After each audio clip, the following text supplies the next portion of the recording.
Hello and welcome to my channel. This is the No Gluten Zone. I create content mostly for people with food issues and things that relate to that in life.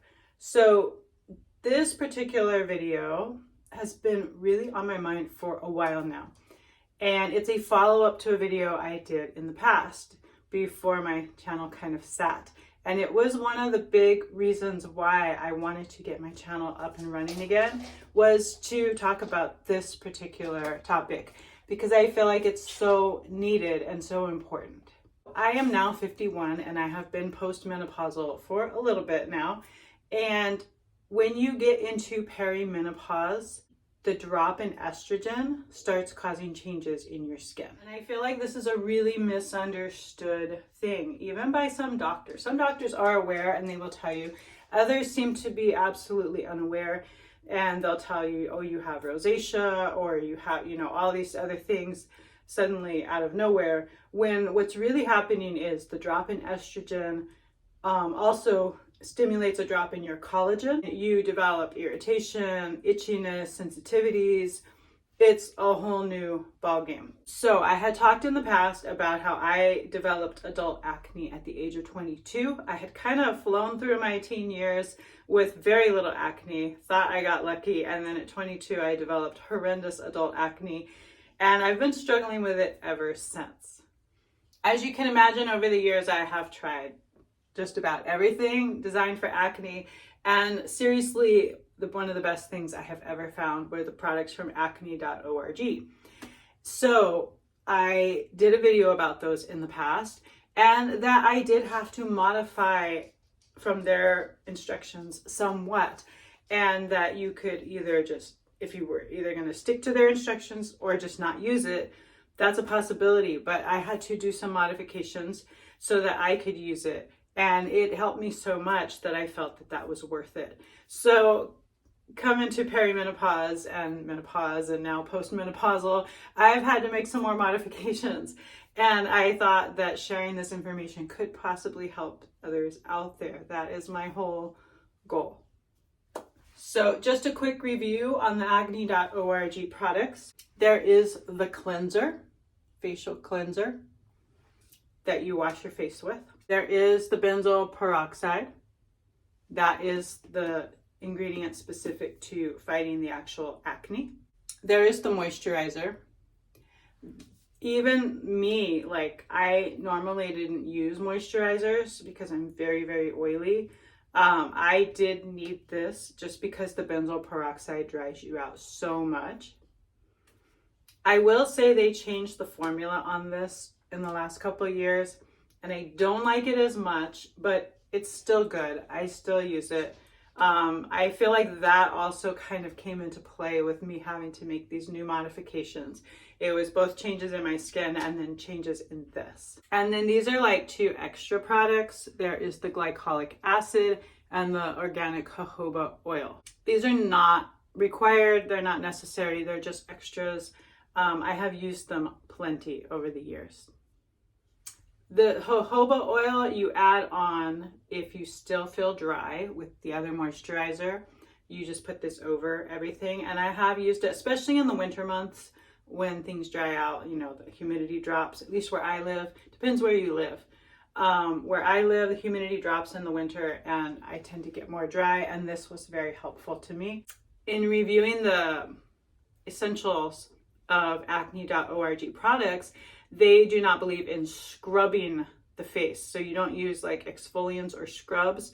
This is more of a chemical exfoliant.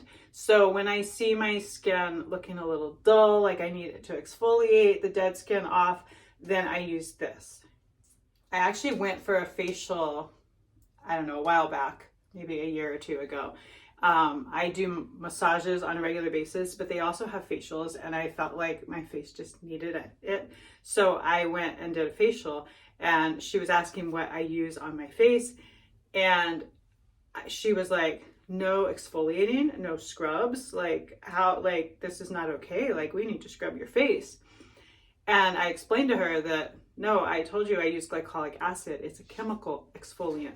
And the reason acne.org does it like this is when you scrub, you create micro tears in your skin, and then bacteria can enter, inflammation can occur, and those things are what lead to acne. So a lot of the benzoyl peroxide can kill the bacteria that leads to acne, but there's also a prevention side as well with these products.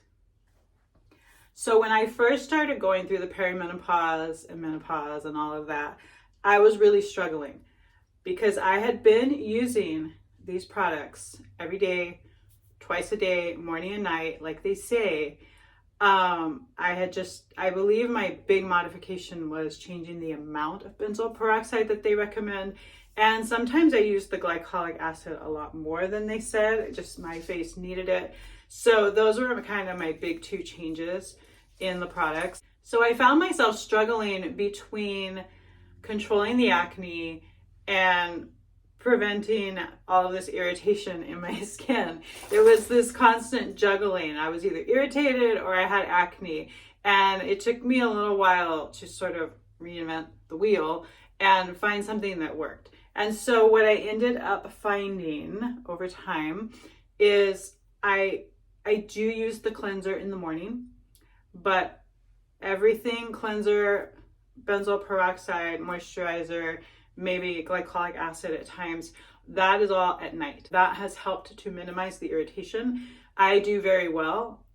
If they hadn't changed the formula of the moisturizer, I might still be applying that in the morning, just not the benzoyl peroxide. But the new formula of moisturizer is heavier and it doesn't absorb as well into my skin, probably because I have oily skin.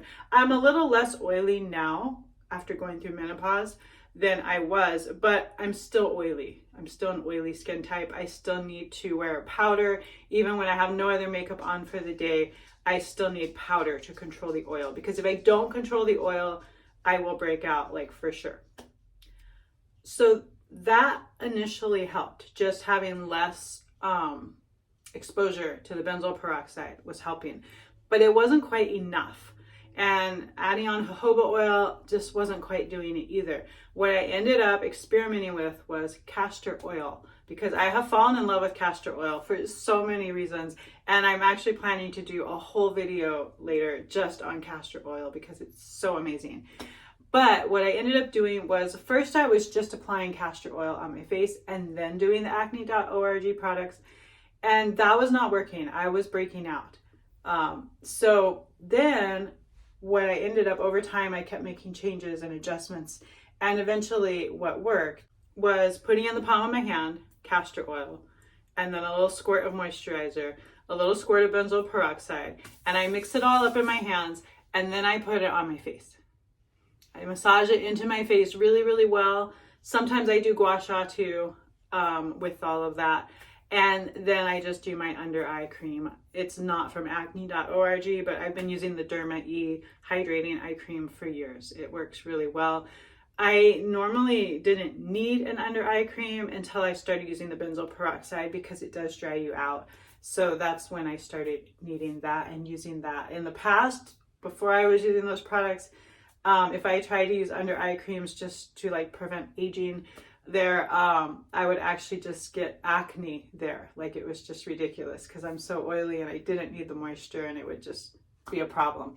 But once I started using the benzoyl peroxide and my skin got so dry, I really did need the eye cream, and it has always kind of been added on part of the whole process for me.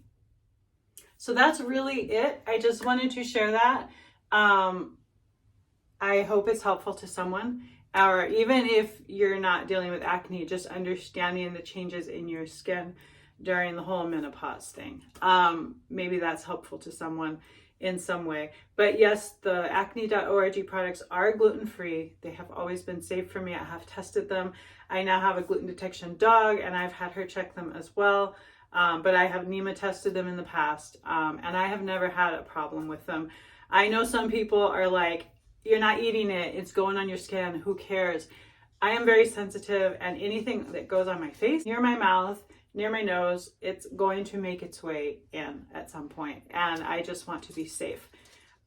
some people don't have as bad as symptoms or as much struggles, or maybe they weren't diagnosed as late in life as I was. I have really, really struggled with absorption of nutrients and deficiencies and things because I had celiac for so long and I wasn't properly diagnosed until I was 40. That's probably a big factor for me. So when you see people you feel are overreacting to something, maybe they're not. Maybe you aren't going through what they're going through. You're just not understanding their side. And you don't have to understand, but we can all be kind and loving and just respect their choices and know that we don't know what they're going through and they probably need what they're doing, right?